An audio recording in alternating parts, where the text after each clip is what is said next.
This is the Tech Deck Shred Pyramid.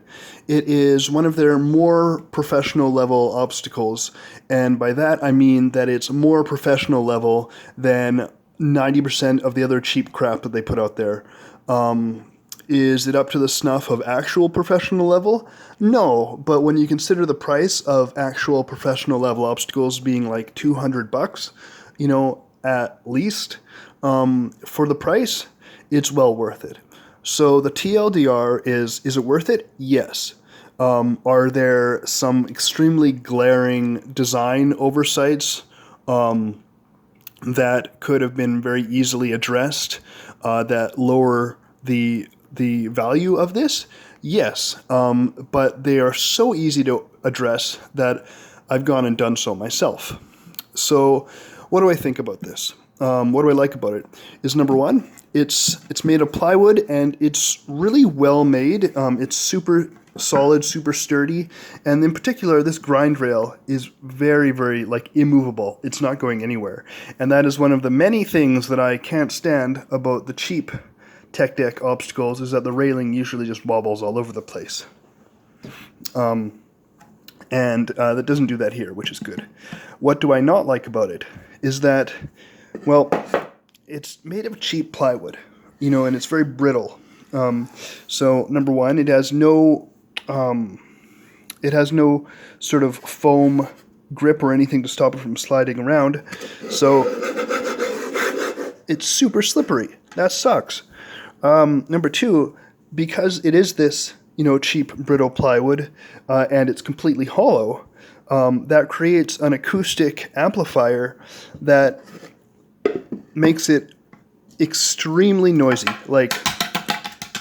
If you're, trying to practice and you're just bam, bam, bam, and you're just missing all over the place, or even if you're not missing, your family is going to decapitate you before you've had this thing, for one day. But I've been able to address both of these points. For the slipperiness, just elastic bands, quite simple.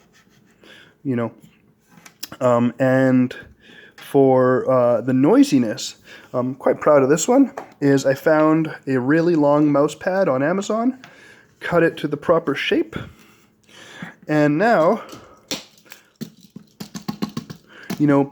it's super, super quiet. You can do this all night long and not offend anybody. I mean, well, the metal rail is a different story, but for the most part, the entire thing is basically silenced, which is perfect.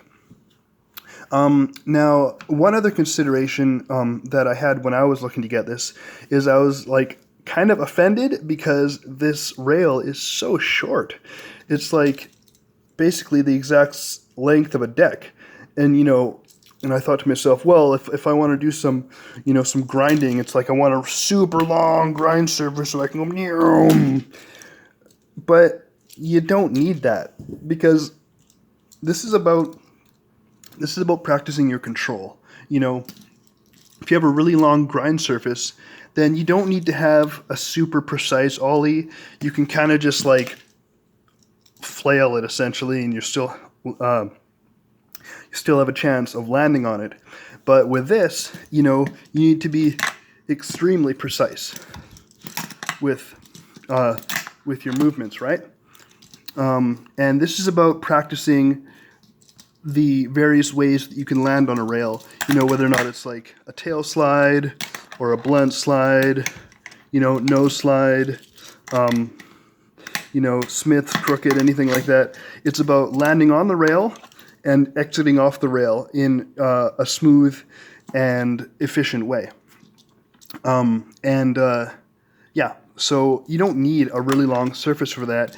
And in fact, because it's so short, your ollies have to be very, very controlled and concise, which this will help with.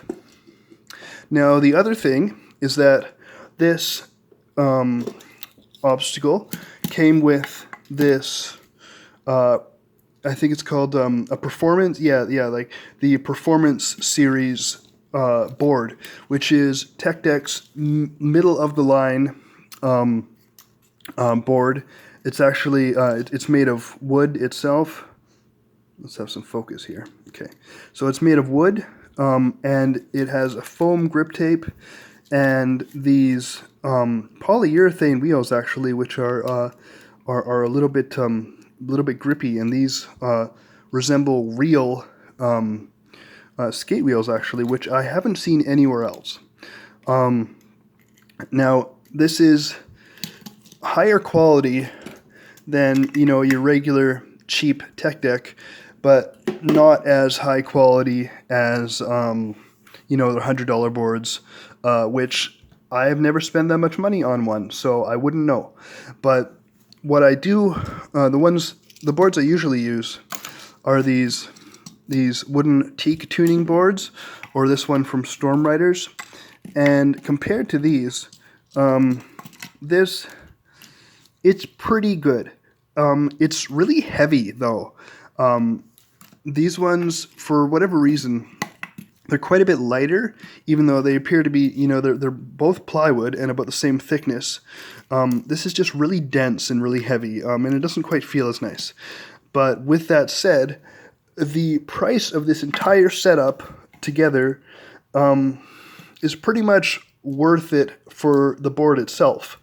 Or you could say that the price is worth it for the obstacle itself and you get the board for free. Basically what I'm saying is it's a good deal.